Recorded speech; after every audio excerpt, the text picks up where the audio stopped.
শুভ সন্ধ্যা গল্প দিদি।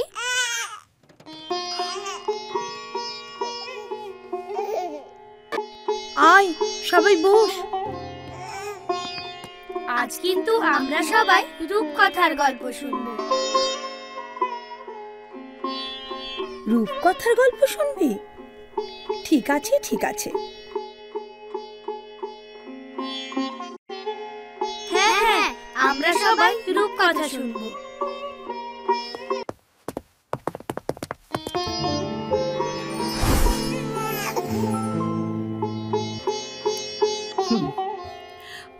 আজ তোমাদের একটা রূপকথার গল্পই বলবো।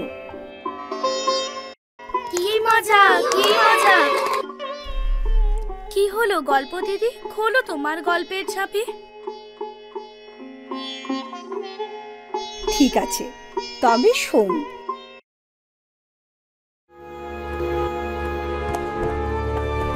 একটা রাজ্য ছিল, তার নাম বীরনগর, আর রাজার নাম বীরেন্দ্র কিশোর। বীরেন্দ্র কিশোর রাজার রাজত্বে প্রজাদের সুখের অন্ত নেই। প্রজাদের গোলা ভরা ধান,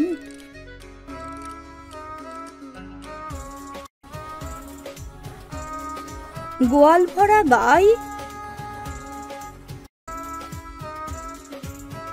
জেলেদের দিঘি ভরা মাছ,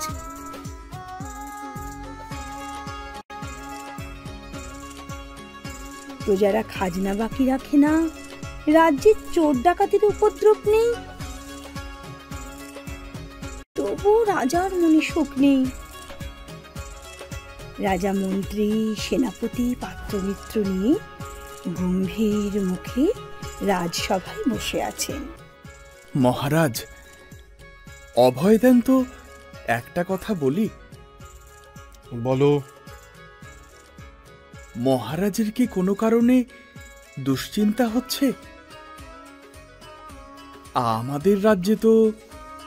দেখো, আমার রাজ্য নিয়ে চিন্তা নয়, আমার চিন্তা রাজপুত্র কন্দর্প কিশোরকে নিয়ে।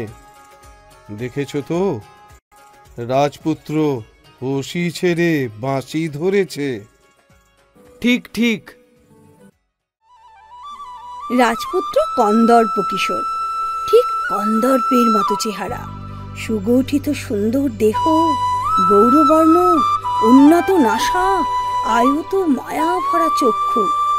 সবচেয়ে সুন্দর তার বাঁশির সুর। কিন্তু রাজার চোখের ঘুম কেড়েছে ওই বাঁশি। রাজপুত্র কোথায় তার অসির ঝংকার তুলবে, সাই সাই করে ছুটবে তার তীর, তা নয়, সে শুধু বাঁশি বাজায়।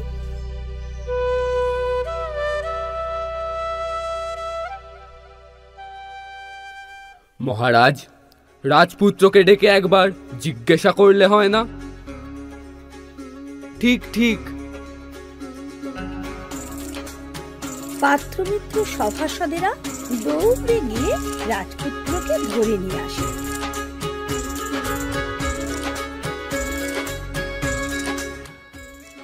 মহারাজ, আমাকে স্মরণ করেছেন? রাজপুত্রের তরবারিতে কি জং ধরেছে? কেন মহারাজ? আমার তো তাই মনে হচ্ছে। তবে দেখুন মহারাজ,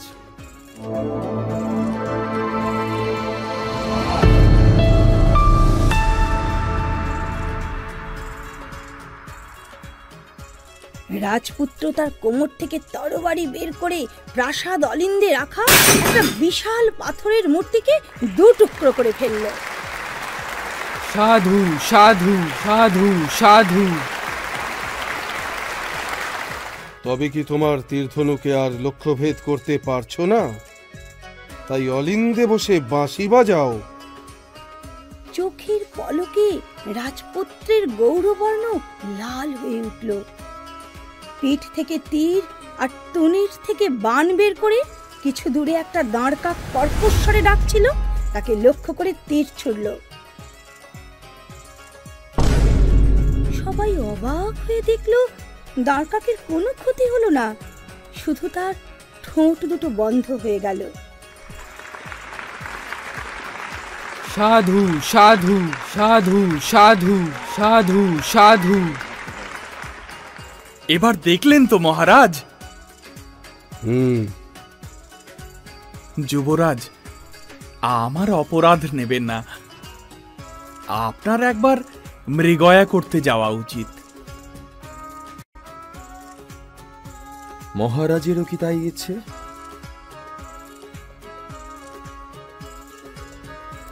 মন্দ কি? যুবরাজের জয় হোক, যুবরাজের জয় হোক, যুবরাজের জয় হোক, যুবরাজের জয় হোক, যুবরাজের জয় হোক।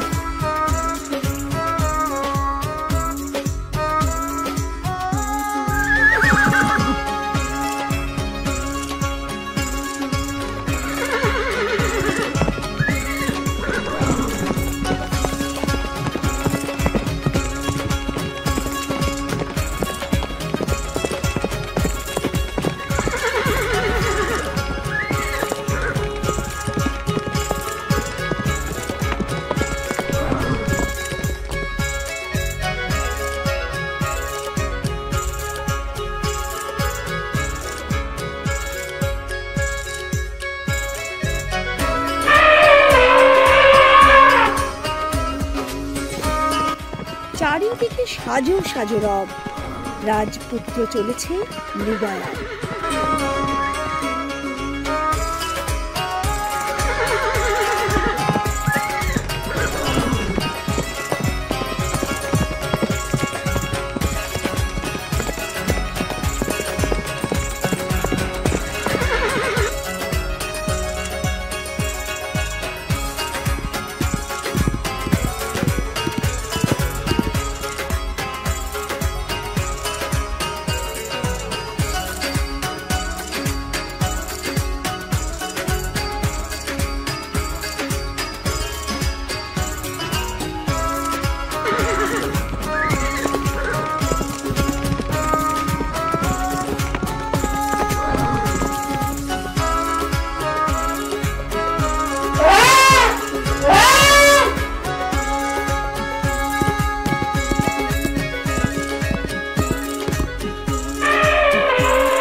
রাজপুত্রের ঘোড়া ছুটে চলেছে টগবগিয়ে, পিছনে সৈন্য সামন্ত।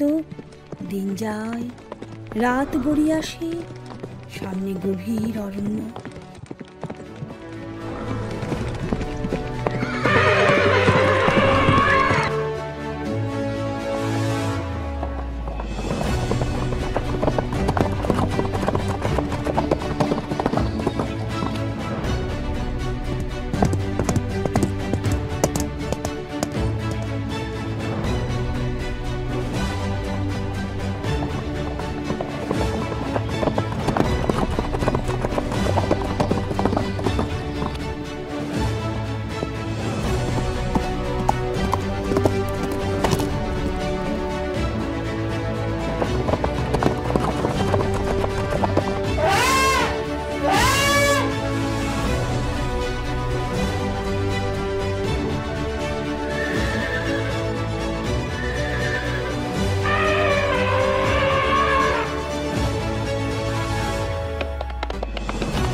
রাজপুত্র সবাইকে বলে, এই প্রান্তরে তোমরা বিশ্রাম করো, কাল প্রভাতে হবে মৃগয়া।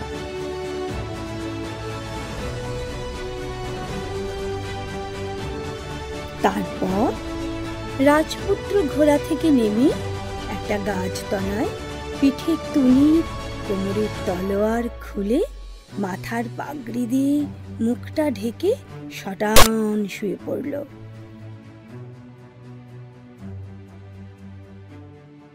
কখন রাজপুত্র তন্দ্রাচ্ছন্ন হয়ে পড়েছিল খেয়াল নেই। হঠাৎ ঘুম ভাঙল গাছের ডাল থেকে ব্যঙ্গুমা ব্যঙ্গুমির কণ্ঠস্বরে।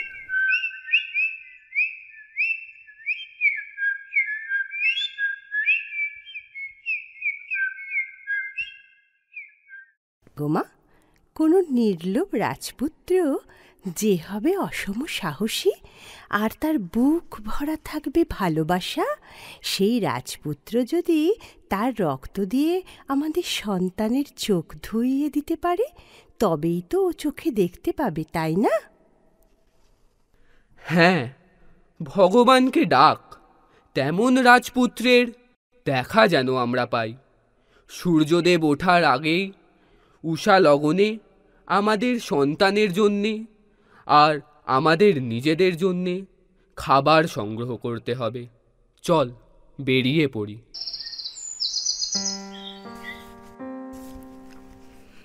এরপর হুস হুস ডানার শব্দ করে ব্যঙ্গমা ব্যঙ্গমী উড়ে গেল। আর রাজপুত্র ভাবতে লাগলো, ওই সব গুণগুলো তার মধ্যে আছে কিনা।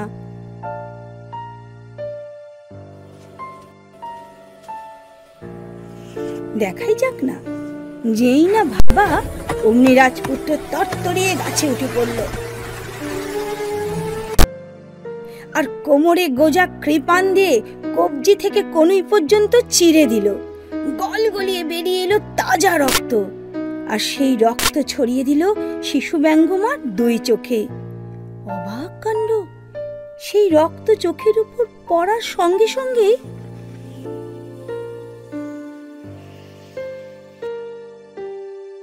কে তুমি সুন্দর পুরুষ?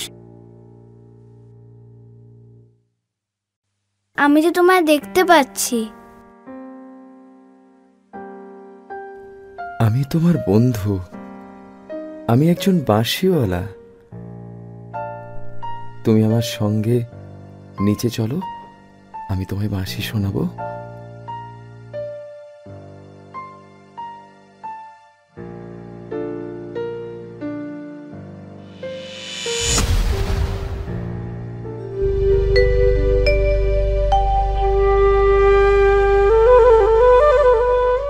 তারপর কোমরে লুকোনো বাঁশিটি বের করে সুর তোলে। কি যে অপূর্ব সুর!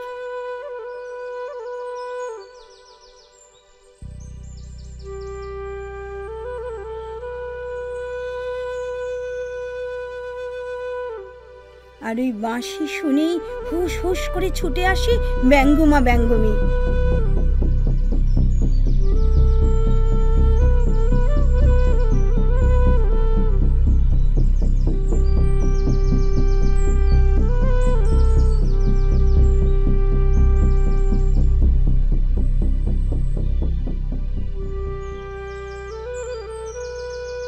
এসে দেখে তাদের সন্তান বাঁশির সুরে সুরে নাচছে।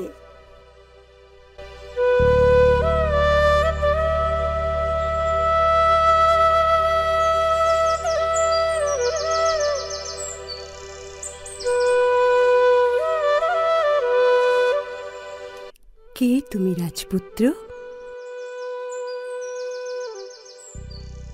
আমি সামান্য বাঁশিওয়ালা। আমরা জানি তুমি রাজপুত্র, কারণ রাজরক্ত ছাড়া আমাদের সন্তানের দৃষ্টি ফিরে পাওয়ার কথা নয়। রাজপুত্র, আজ আর আমাদের হাতে সময় নেই। রোদ এসে পড়লেই আমাদের কথা বন্ধ হয়ে যাবে, তুমি আজ রাতে আবার এসো এই গাছের তলায়, তখন তোমাকে শোনাবো পদ্মমালার গল্প।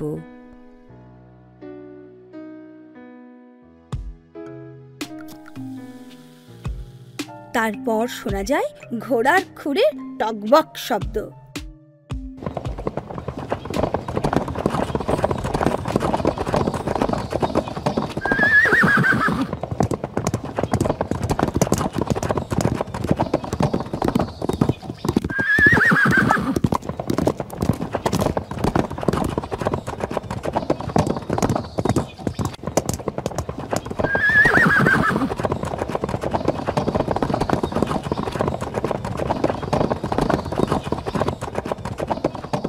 রাজপুত্র তার সঙ্গী সাথীদের সাথে বনের ভেতরে ঢুকে হরিণের পিছনে দৌড়ায়।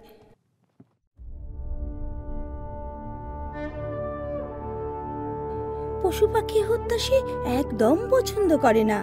রাজপুত্র দেখে বন্য পশু পাখির শোভা।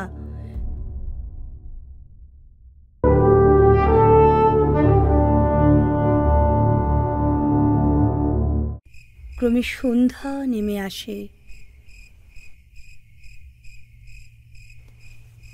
বন্ধুগণ, তোমরা সবাই রাজ্যে ফিরে যাও। মহারাজকে গিয়ে নিবেদন করো যে যুবরাজ আরো বড় মৃগয়া করতে যাচ্ছে। মৃগয়া শেষ হলেই ফিরে আসবে, কেমন? জো হুকুম যুবরাজ।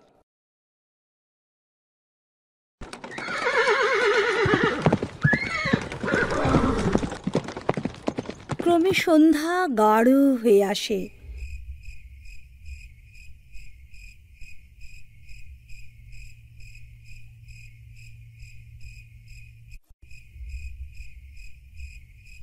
ব্যঙ্গমী কথা বলে ওঠে। ব্যঙ্গমী বলে, 7 সমুদ্র 13 নদীর মধ্যখানে আছে একটা ছোট্ট দ্বীপ। সেই দ্বীপে আছে এক পদ্ম সরোবর।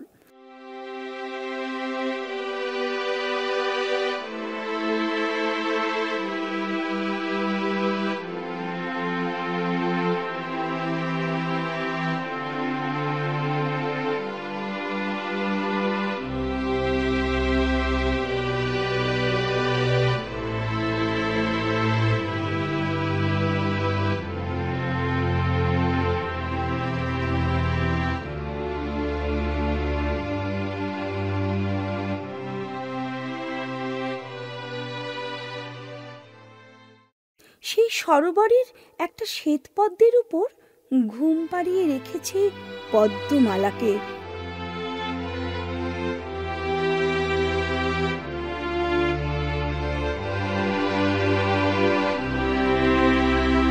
আর তাকে পাহারা দিচ্ছে 2 বামন।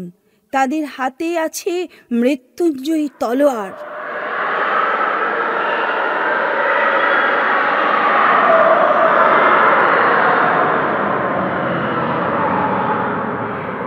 রাজপুত্র বলে, আমি আমার এই তরবারি দিয়েই ওই 2 বামনকে 2 টুকরো করে ফেলবো। ব্যঙ্গমী তাই শুনে বলে, শোনো রাজপুত্র, মন দিয়ে শোনো। তোমাকে যেতে হবে ছদ্মবেশে। তোমার হাতে বাঁশি আছে, তুমি যাবে রাখালিয়ার ছদ্মবেশে। আমি তোমাকে দেব ওই পথের হদিশ আর একটা সোনার বল। ওই বলের মধ্যেই আছে ঘুমন্ত অচিনপুরের জীবন কাঠি।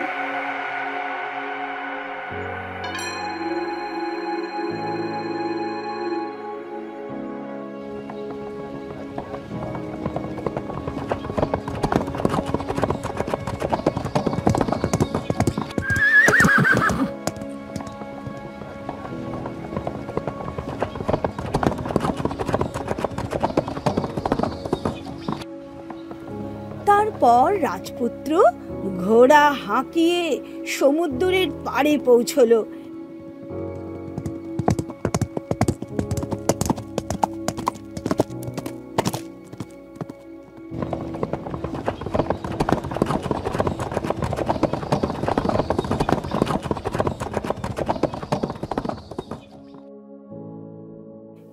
রাজপুত্র ঘোড়া থেকে নেমে তার পিঠে চাপড় মেরে বললে, তুমি রাজপ্রাসাদে ফিরে যাও বন্ধু। এবার আমি এইখানে রাখা পানসিতে সওয়ার হব।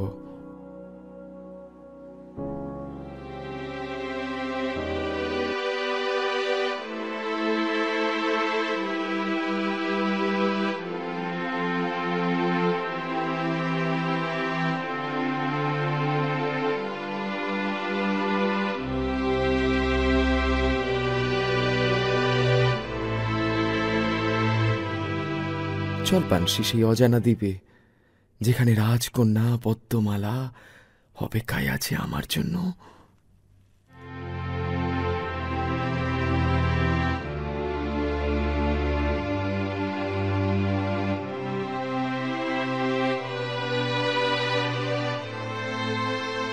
অবাক কাণ্ড! চোখের পলক পড়তে না পড়তে সাঁই সাঁই করে ছুটে চলল পানসি।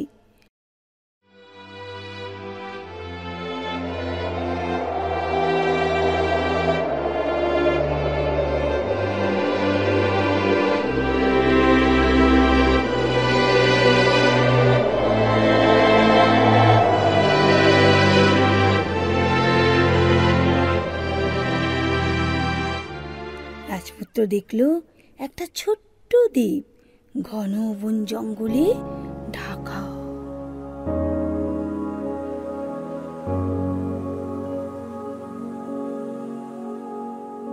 একটু দূরে পদ্ম সরোবর।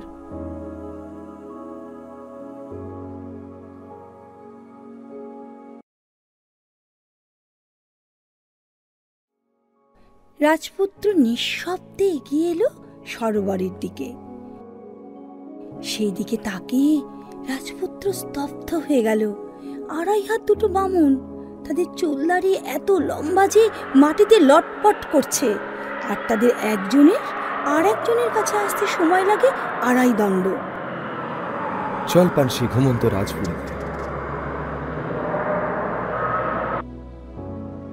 কিছু বুঝে ওঠার আগে পানসি সনসন করে এসে দাঁড়ালো অচিনপুর রাজ্যের রাজঘাটে।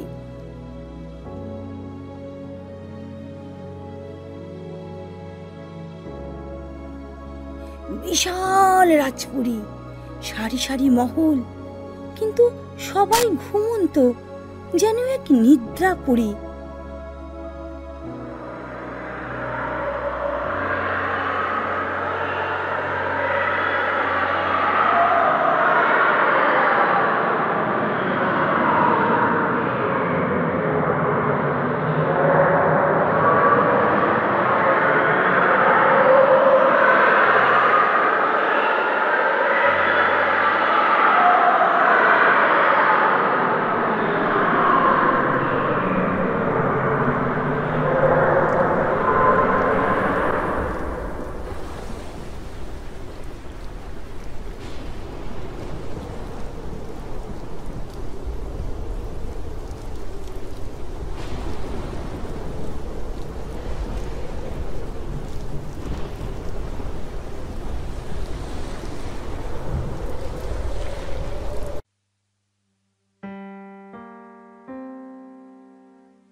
রাজপুত্র রাজকন্যাকে রাজসভার এক প্রান্তে শুইয়ে দিয়ে ব্যঙ্গমার দেওয়া সোনার বলটা হাতে নিতেই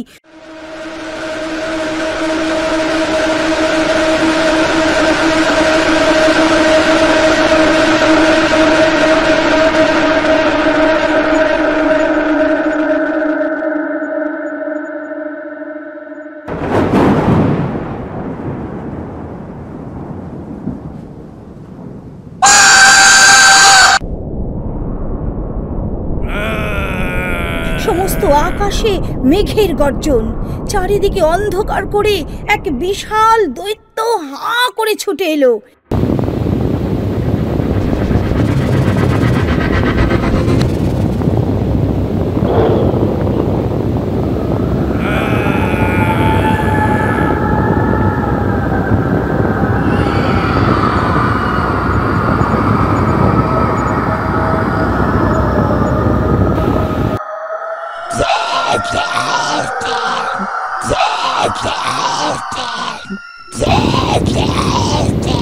আর সঙ্গে সঙ্গে রাজপুত্র তরবারি দিয়ে ওই স্বর্ণ গোলকের উপর কোপ বসালো। চূর্ণ বিচূর্ণ হয়ে গেল ওই স্বর্ণ গোলক।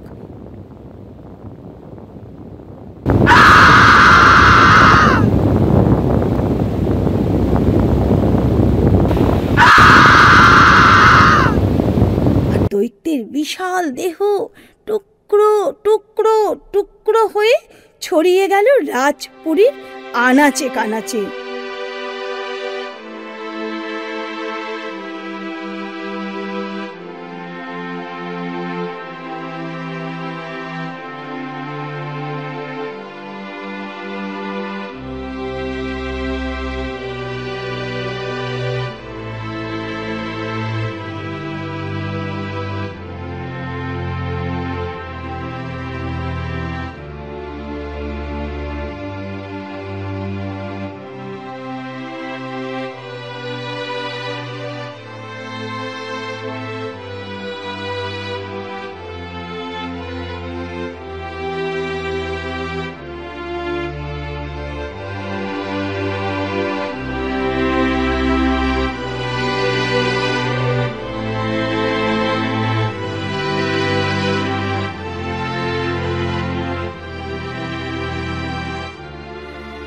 জেগে ওঠে রাজপুরী, জেগে ওঠে রাজা, রানী, রাজকন্যা সবাই।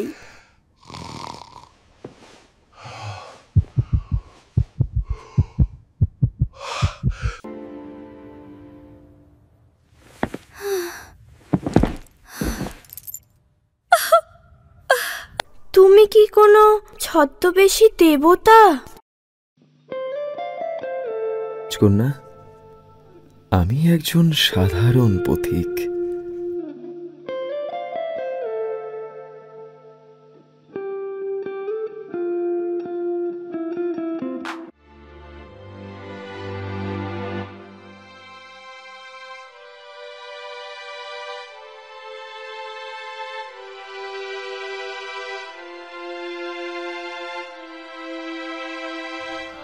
আজ থেকে এই রাজ্য আর রাজকন্যা তোমার।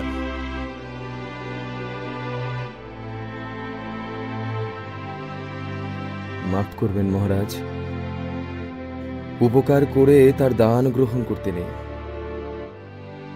তাহলে স্বভাবে বৈশ্য গুণ এসে যাবে। বাবা বাবা বাবা, তাহলে আমার ধারণাই ঠিক। তোমার শরীরে বইছে রাজ রক্ত।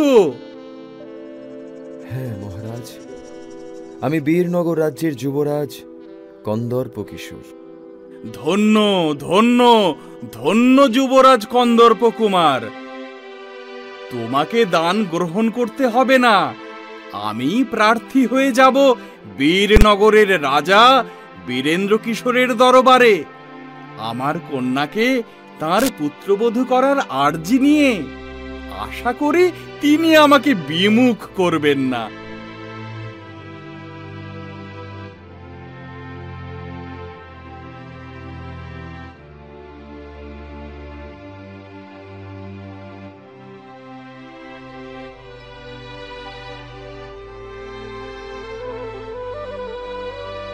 রাজপুত্র সবার দিকে তাকিয়ে একটা সুন্দর হাসি উপহার দিল।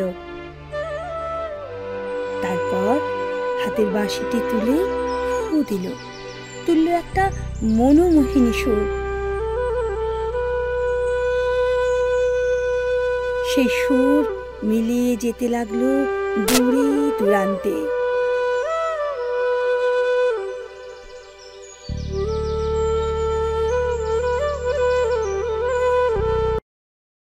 এবার আমার গল্পটি ফুরলো নোটে গাছটি মুড়ল।